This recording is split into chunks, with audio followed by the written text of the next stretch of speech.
Tonight is all about Clutch Kuz, aka Kyle Kuzma. We're gonna go over what is his role this season in Washington and some over and unders and my hot take for this season for Kyle Kuzma. Next on Locked On Wizards.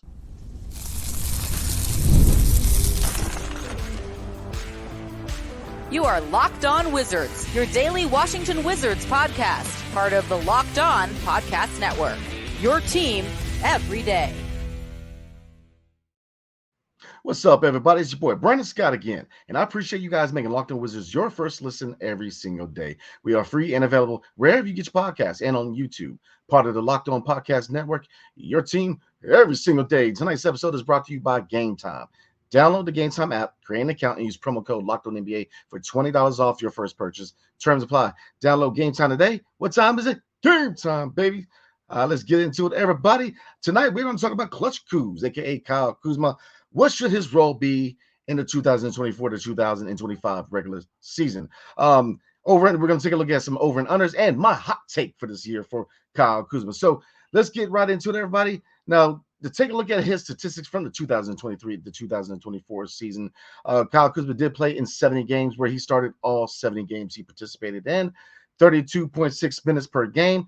Now, one area he always get hit at is efficiency. Now, he did have a career high 46% from field goal range. So, I guess when you look at the knock against him, which is the lack of efficiency, I think it has to do with volume because, if you look at the free field goal percentage, again, he actually had a career high in, shooting 46% from field goal percentage. All right, looking at three-point percentage, he did shoot 33%. His career high is 36 his rookie year in 2017 to 2018. So he did shoot 33%. Free throw percentage, 73%.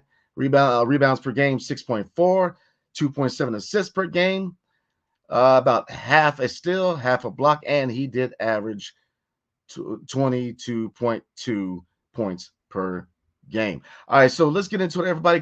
Kyle Kuzma, what should his role be in the nation's cap with this being year two officially of the Washington Wizards rebuild? So let's take a look at my notes real quick. Now, the first thing I'm looking at, what role he should have. Number one should be the alpha male, the number one option. He's a scorer. Look, with his frame, 6'9", 6'10", he can definitely score at a high clip. He needs to be the alpha. He needs to be the guy leading the charge when it comes to being that number one option, that main weapon on offense for the Washington Wizards, in my opinion. So that would be number one. I looked at him to be the alpha dog on the court for the Washington Wizards, being that number one scoring threat. Because look, if indeed Jordan Poole is the point guard, starting point guard, it is, some of the scoring responsibility comes down a little bit because you're looking at him to be a distributor, a guy who's, he's definitely going to use his scoring ability to collapse defenses and try to set up other people on the perimeter. But his vision in his distribution needs to be the first option, right? And that's the thing with being scoring, being the starting point guard as opposed to just being a scoring-minded guard, where, being the guy as starting point guard, he's got to look to distribute first, get other people involved. So really, you're looking at him being the number two scoring threat. So look, Kyle Kuzma is number one, and he should be. So again, number one, he should be the alpha dog. He should be the alpha male as far as being that scorer for the Washington Wizards, but it has to be within reason. Like I said, we brought up efficiency. Now, again, when you look at the stat line like we just did, he did have a career high field goal percentage. But to me, it's volume, right? I think volume is the part of this that really is not, you know what I mean? The volume is a problem. Shooting 25 to 30 shots a game has to come down a little bit. Now, it's not to say he shouldn't use his prowess to set other people up, which kind of leads into point number two, using your frame to attack the basket more, collapse defenses, and provide looks for other shooters. Now, a lot comes with that. First of all, looking at his free throw percentage, you want that to go up. So he knows how to use his frame to attack the basket. The goal should be to get into the free throw line a lot more. And that's what I'm looking. That's one thing I'm looking from Kyle Kuzma is here, getting to the free throw line more. But we notice outside shooters. Now, if you look, let's be real. Alex Sarr's probably going to start. Bilal Coulibaly is going to start. So a couple guys where their shots and their offensive game is coming along. Are they consistent, really threats from three-point or even mid-range? Not yet. Now, you could see some progression for Bilal this season. He very well could be more of a three-point threat. Now, if you look at his percentage again, numbers can lie at times. Now, not all the time, but to a certain degree within the realm of sports. Stats can be kind of, not that they lie, but they're empty. if you look at his percentage, Bilal shot what I believe around 35, 36. I don't have the stats in front of me, but it was all about the mechanics of his shot, being reliable in certain situations, clutch situations, or just being on a consistent threat. So numbers can be empty at times. And looking at Kyle Kuzma, yes, his field goal percentage again was 46%, but if you look at other factors like volume, shooting 25 to 30 shots a game, he's got to bring that down because we have to get other people. We got to make other people better. We've got to show some development and progression from Bilal on the offensive end. Defensively, he's good. Same thing, Alex Sarr. Now, offensively, you're looking at Kyle Kuzma and Jordan Poole probably being the two biggest threats on the starting five. Jonas Valanciunas, what can you really expect from him at this stage in his career? Now, he's been playing with his heart out to start out the season because he's probably going to be traded at some point before the deadline, whether it's the New York Knicks or the Los Angeles Lakers. Both teams are definitely in the running for Jonas Valanciunas. So, but right now, he's the third threat on the starting five. Now, it kind of leads into point number 3 with Kyle Kuzma, being the glue guy, being that guy that keeps everything together. And I'm looking at him to overlap minutes. I definitely, when they start bringing out the second unit, I want to see Kyle Kuzma still on the court, being that glue guy, keeping everything together. Very often not with the Washington Wizards, especially once we started the rebuilds, that there was times, especially under Wes Unseld Jr., where when we were down, when we were out, when we were kind of, losing out there, we would wave the white flag. You saw Lumber fight with Brian Keefe, but here's the thing: you need leadership, and this is where Kyle Kuzma is that glue guy. We need him to be that glue guy. We need him to hold everything together from first team to second team. And so I think, and especially, also from a leadership standpoint, he's got to be that glue guy. He's got to be that guy that keeps everybody in the fight because, look, it's going to be like last season, guys. We're not going to win many games. We may win 5 more games, but most of these wins are going to happen in the first half of the season. Once they start making this a younger team, it's going to be a lot more losses in the second half because it's all about progression and development of this young talent, especially these 3 draft picks we got in this year's draft, and especially Bilal Coulibaly. We'll see about Tristan Vucevic, where he falls in, because, like I said, the center position has got a lot of depth right now, so we'll see. But Bilal and Alex are slated to be starters. So, Kyle Kuzma has a lot of scoring responsibility, but this is why I think this is going to be a big year for him. It's going to be a career season for Kyle Kuzma because he's going to have the chance to be that guy. To be that guy, to be that alpha dog, man. So going over my 3 points real quick, why, 3 roles I would like to see for Kyle Kuzma this season coming up. Number 1, being an alpha dog, being that scorer, being that numero uno, man, being that guy. But it has to be within reason, right? Efficiency has to get better. Shot selection, high percentage shooting has to get better. But look, he's going to have a career season because he is going to be that guy that's scoring, that number 1 scoring threat for the Washington Wizards. Number 2, again, using his frame to not only attack the basket and get to the free throw line, but to collapse the defense and provide looks for shooters on the outside. And this is where you get those looks for Bilal, those looks for Sarr on the starting 5. And then, with the overlap in the minutes, those look for Corey Kispert, Bub Carrington, these shooters. Bub, Corey Kispert, Patrick Baldwin Jr., a couple guys look at on the second team, Keyshawn George, those shooters. So this is where, once he collapses defenses, with his frame, he can set guys up the second unit. And looking at the first unit, you're looking at volume development, right? Bilal, once you get enough shots up, that's how you develop. He's playing the game. Get him those looks. And I think that Kyle Kuzma is going to, if he uses his frame and uses his ability to score and attack the basket, definitely set up guys on the outside, especially Bilal. Get him those looks. Alex Sarr, get him those looks. Valanciunas, like I said, scoring threat number 3 on the starting unit, but you have to expect some decline. Now, it's not to say he's not going to be a threat. He's going to be an offensive threat. Defensively, he has his moments. Is he purely a rim protector at this stage in his career? We'll see. But, he's a guy who shows effort, but he's more of an offensive weapon. And I think that at this point, you have to expect some decline to a certain degree. But he will definitely play good basketball, be great alongside Alex Sarr, and definitely get his value up because he's going to be moved at some point.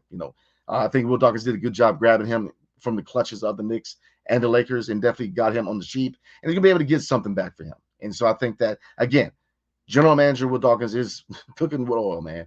He is cooking like an air fryer, y'all. And he, let him cook because he's doing this thing. He's definitely chess, not checkers. But getting back to Kyle Kuzma, those are the roles, man. You definitely want to see him be that alpha dog, be that glue guy. Definitely leadership has to be key. Being that number 1 option, man, being the emphasis of every defense, man. There comes leadership, being that guy. Like I said, the organization likes Kyle Kuzma. He likes Washington. He's setting up roots here.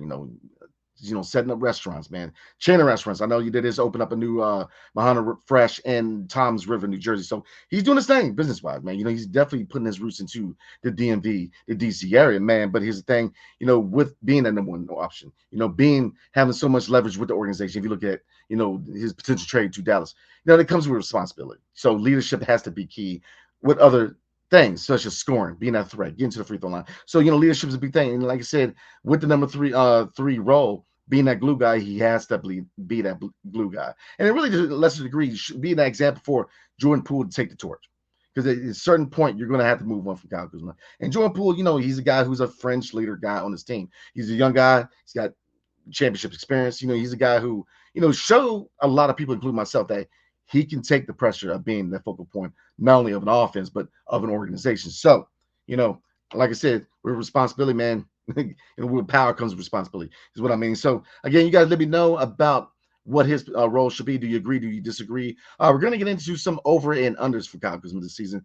But before we do, tonight's episode is brought to you by Gametime. So, look, Wizards' schedule just came out. If you are looking to grab tickets this season for tickets to watch the Washington Wizards or the Georgetown Hoyas, definitely roll through Gametime, because there are three main reasons why Gametime is better than all the other ticketing apps. Number one, priority. Gametime picks. Curation makes it easy to save more on sports events, but also concerts, comedy shows, theater events, etc. I'm trying to tell y'all. Seat views. Get a panoramic view from your seat in the app before you buy it, so you don't end up behind a pillar or something, because I've been there at FedEx Field, man, or Northwest Stadium at this point. Gametime ticket coverage. Your purchase is covered with the most flexible customer service policy in the ticketing industry. I'm telling y'all. So look, take the guesswork of buying tickets with Gametime. Download the Gametime app, create an account, and use promo code LOCKEDONNBA for $20 off your first purchase. Terms apply. And again, create an account and redeem code LOCKEDONNBA, LOCKEDONNBA for $20 off. Download Gametime today. What time is it? Gametime, baby. Thank you for making the Locked On Wizards your first listen of the day. For your second listen, please enjoy the Locked On NBA podcast. There is no offseason in NBA, and Locked On NBA provides daily basketball analysis from national and local experts in 30 minutes or less. No one keeps you as informed and entertained as Locked On NBA. Available on YouTube or wherever you get your podcasts. Part of the Locked On Podcast Network, your team every single day. All right, everybody, let's get back into it, shall we? Now, let's get into some over and unders for Kyle Kuzma. Number one, points. Now, if you look at his points from this previous season, and like I said, he has definitely been that scoring threat. Now, if you look at his first season here in DC, obviously it was Bradley Beal. He had other guys in line to be scoring threats, Kristaps Porzingis, list goes on. So he was more of a third or fourth scorer, but he did average 17 points. But the last two seasons, he has started every game he's played. Now, he's had his fair share of injuries to a certain degree. I wouldn't call him injury prone at all. Definitely see him as a guy who, if you look, he's been a consistent around 65 to 70 games a year. So that's not bad. So that is, he's nowhere close to being injury prone. But with given quality minutes, which he has gotten in DC, he has shown he could be that scorer. Last year, scoring 22.2 points a game. So I've made it known that I believe he's going to have a career season. I've made it known that, he's definitely going to average more than 22 points. So we're going to say over and under Kyle Kuzma averages 24 points a game this season. And I'm going to roll with the over. I think he definitely averages 24.5. I think he's definitely going to average 24 plus. I think because he's going to have a lot. He's going to have the leeway to rope within reason again, but he's the number one option. And with, when you look at the fact that we have Jordan Poole, who's going to be the starting point, he's going to be looking more to distribute, and he's definitely going to be a secondary scorer and primary ball handler. But, you got Bilal and Alex Sarr potentially, and Jonas Valanciunas. So he's going to have the brunt of the pressure of being that option to score, instead, being that number one threat. And that's really going to have to put, that really pushes Bilal and Alex Sarr to, be those, additional scores, because he's going to need help offensively. And that's why I say he definitely is over. He's going to average more than 22 points a game.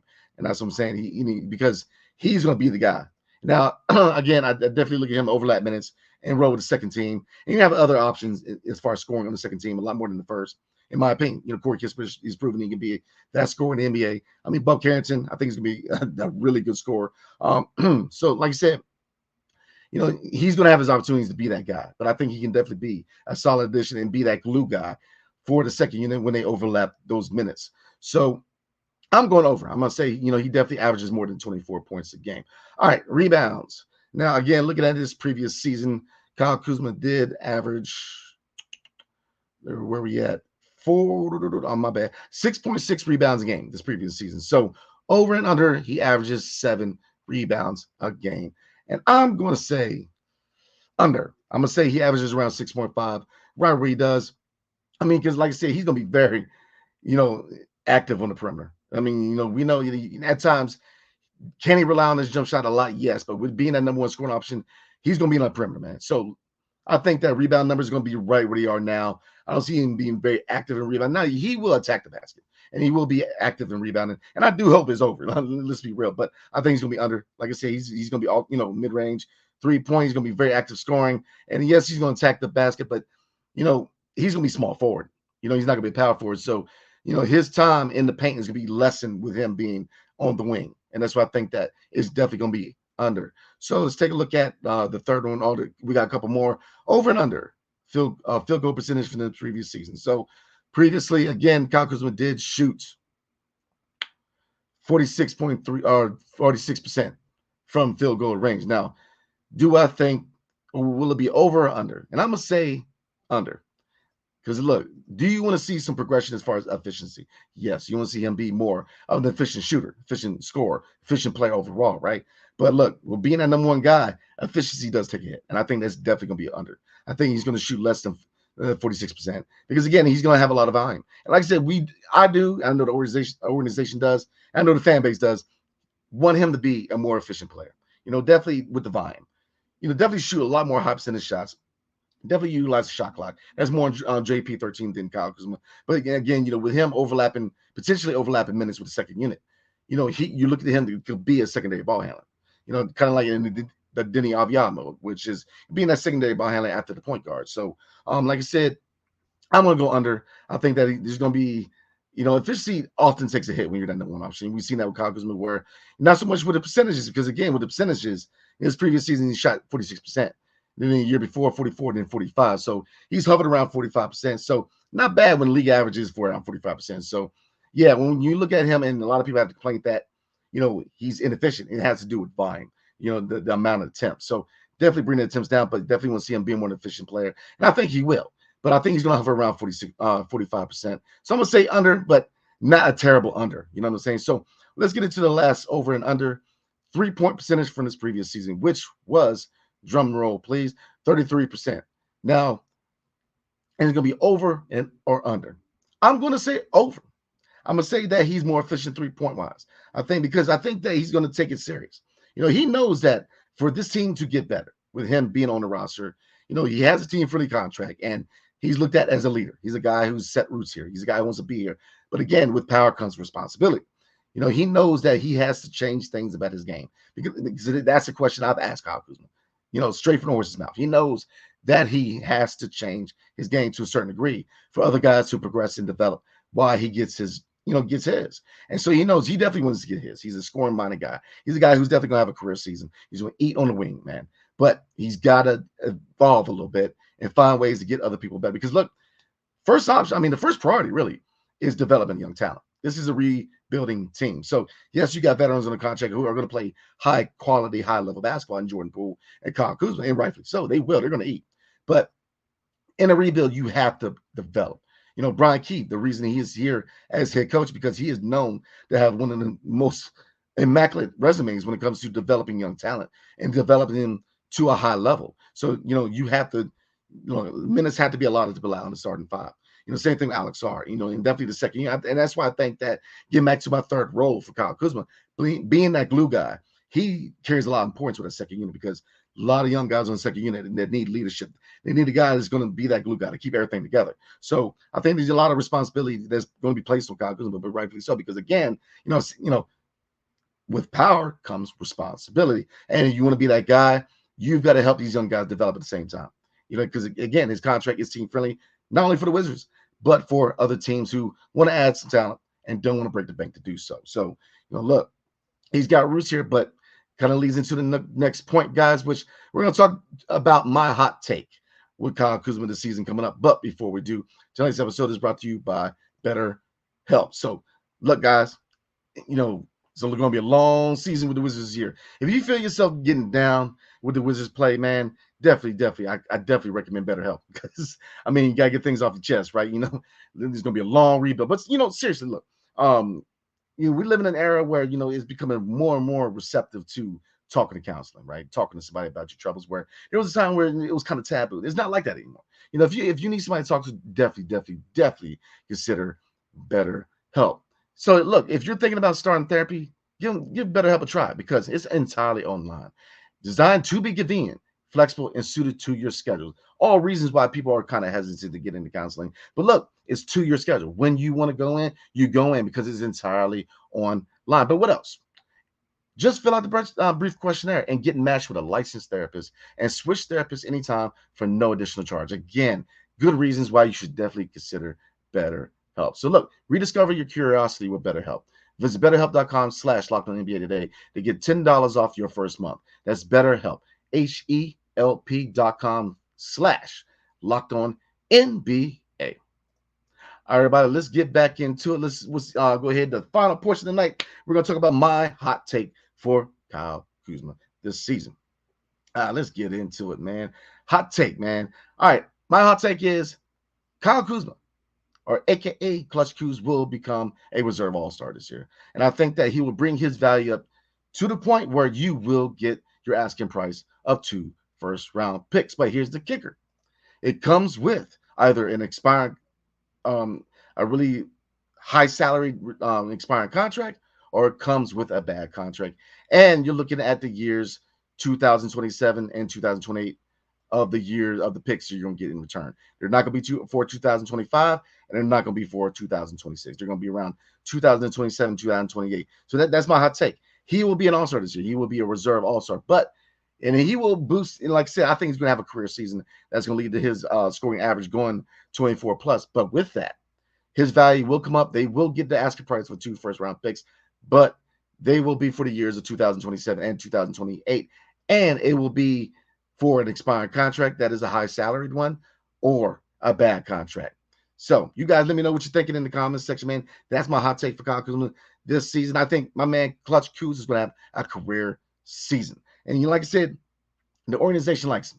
He loves DC. He set roots here as far as being a small business owner.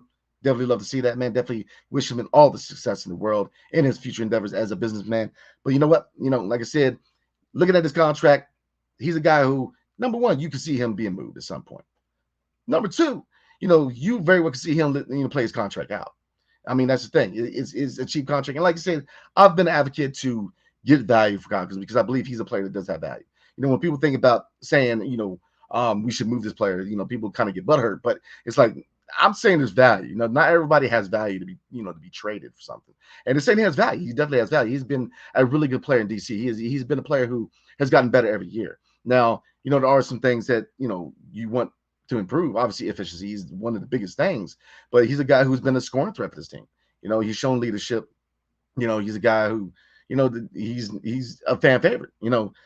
So like I said, it's a contract where he very well could be very tradable, and he will be. He's going to have. There's teams that want his services, and I still think that if you're going to, you get something for him at some point. You get some kind of value back, but then you very well could see him being here throughout his contract because, like I said, he could be your scoring threat while you progress guys like Bilal Coulibaly or Kyle Kuzma. Like I said, I've been a guy who's been a big proponent of saying trade him, but I can also see a scenario where you hold on to him because your top 2 guys from the last couple of drafts are raw offensively. So why not have a guy like a Kyle Kuzma and Jordan Poole to bear the brunt of the pressure of being a scoring threat, while Bilal becomes more of a threat, while Alex Hart becomes more of a threat. Because look at the center position.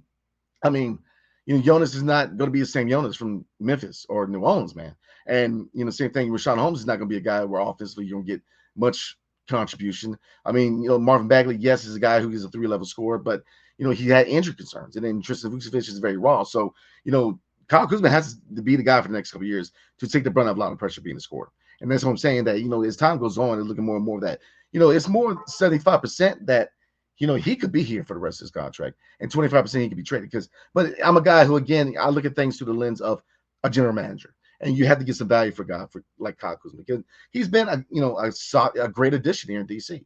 he's gotten better every year. So you get, if you indeed don't see him as a future piece, which the Wizards don't as far as past 3 years, because look, we all know what happens in 3 years. Bilal Koulibaly's up for an extension. That's when he formally takes the torch. Because when you're up for an extension and you get that money and you get that trust from the organization, they're saying, look, you're the guy.